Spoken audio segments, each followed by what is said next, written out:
Olá pessoal, eu sou o professor Alex e hoje nossa aula de Ciências Naturais será sobre água. Nós vamos frisar na conservação e nos gastos deste recurso. Apesar do nosso planeta ser constituído em sua maioria por água, 97,5% aproximadamente desta água é água salgada e destas, grande parte está nas geleiras, tendo apenas cerca de 1% disponível para o consumo humano.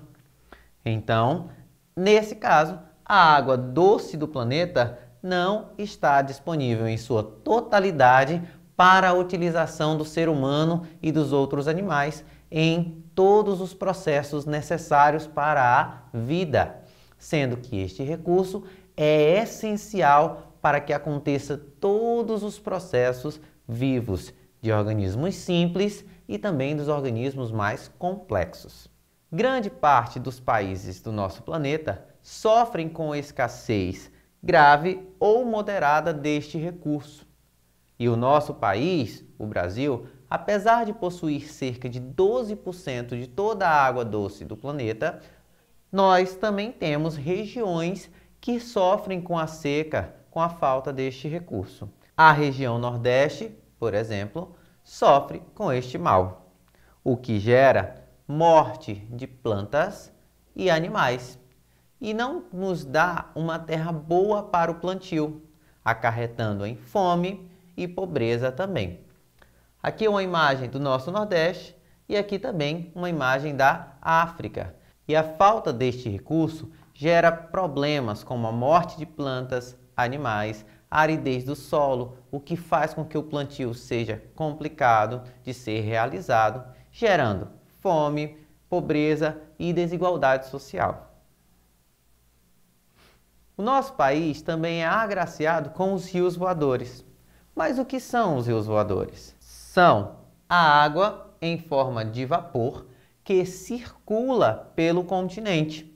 Ela vem da evaporação da água oceânica, sobe para a floresta amazônica e vai circular em nosso planeta, indo em direção às regiões mais interiores, ao centro-oeste e sudeste. Um grande problema da circulação da água na atmosfera é o desmatamento, visto que o percurso que essa água dos rios voadores faz é interrompido caso haja a perda da flora, a perda das árvores, fazendo com que a água não consiga chegar nesse ponto mais interior. Por isso, devemos conservar também as nossas florestas, para que possamos ter melhor trânsito dessa água atmosférica em forma de vapor. Além de conservar as nossas florestas, também devemos evitar o desperdício deste recurso. Cerca de 40% da água captada no Brasil é desperdiçada em nosso dia a dia. Não é porque temos muito que também podemos utilizar de qualquer forma. Assim, devemos evitar que as nossas atividades cotidianas gastem água demais, como, por exemplo, não lavar as calçadas, porque isso desperdiça a nossa água. Pode ser substituído, então, pela vassoura. Varrer calçadas economiza água. Lavar os carros com baldes e não com mangueiras, para evitar também o desperdício exagerado. Não deixar a torneira aberta ao escovar os dentes e nem ao ensaboar deixar o chuveiro ligado. Além disso, devemos evitar que nossas torneiras e chuveiros fiquem gotejando, fazendo então a troca desse material quando já estiverem dando problemas. Vamos falar um pouco sobre o ciclo da água, assunto que nós também já tivemos em aulas passadas. Lembrando então que a água ela circula nos organismos vivos e no ambiente de acordo com a transformação física que sofre. Primeiramente, a água ela evapora, a água do estado líquido, de rios, de lagos, de oceanos, Além da água vinda da transpiração e da respiração dos seres vivos, ela evapora e vai até a atmosfera. Lá, ela condensa e quando as nuvens ficam cheias, acontece a precipitação, a chuva, fazendo com que ela retorne até o solo. Assim, ela pode abastecer novamente as nossas fontes de água, os rios, lagos, e também infiltrar no solo, indo até as camadas mais subterrâneas, formando os lençóis freáticos. A partir dos lençóis freáticos, nós vamos ter o nascimento de novos rios. O lugar onde se tem esse nascimento dos rios é chamado de nascente. Geralmente, ocorre a descida dessa nascente, percorrendo um longo caminho, desde uma área alta até a foz, desaguando em outros rios ou nos oceanos. Então, o lugar onde ele nasce é chamado de nascente. O percurso aqui no rio é o leito. Os afluentes são os pequenos riachos que desaguam em rios maiores. Subafluentes são rios pequenos que desaguam nos afluentes. E a foz é o lugar onde o rio deságua no oceano.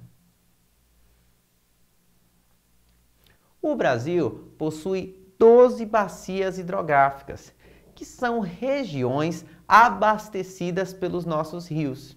Dentre elas, nós podemos destacar algumas, como a Bacia Amazônica, que é a maior bacia do mundo e compreende grande parte da nossa América do Sul, incluindo o nosso país, o Brasil. Podemos destacar também a Bacia do São Francisco, que tem como rio principal o próprio Rio São Francisco, que é o maior rio totalmente brasileiro e abastece grande parte da região Nordeste.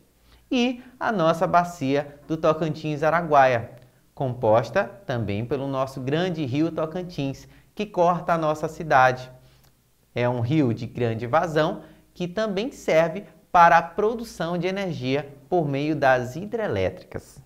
Mesmo essa água doce estando disponível para os seres vivos, ela não é totalmente potável, ou seja, ela não é totalmente própria para o consumo, tendo que passar por um processo chamado de tratamento, onde essa água passará por várias etapas até que se torne própria. A primeira etapa é a etapa da coagulação ou floculação. Nessa etapa, nós vamos ter o acréscimo de algumas substâncias que vão fazer com que os resíduos sólidos formem flocos, pequenos pedaços, e esses flocos depois passarão para a segunda etapa, que é a da decantação. Como são mais pesados, mais densos, eles vão decantar, eles vão descer para o fundo do recipiente, tendo então uma água mais limpa para ser passada para a terceira etapa, que é a etapa da filtração. Nessa etapa será utilizado areia e cascalho para filtrar impurezas, como partículas sólidas de argila, areia, etc., e também alguns micro-organismos, passando uma água mais limpa para a quarta etapa, que é a etapa da desinfecção. Nessa etapa, produtos químicos serão adicionados para que haja a eliminação de vários micro-organismos. Produtos químicos como o cloro, que vai eliminar os micróbios.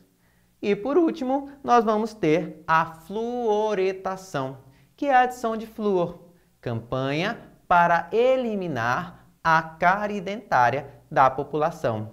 Depois de passar por todas essas etapas, essa água será armazenada e distribuída para as residências. Mas atenção, o ideal é que nós tenhamos em casa um filtro para podermos retirar impurezas que essa água possa adquirir neste percurso até as nossas residências. É isso aí, pessoal. Essa foi a nossa aula de hoje. Espero que tenham entendido que é importante não desperdiçar água. Até a próxima!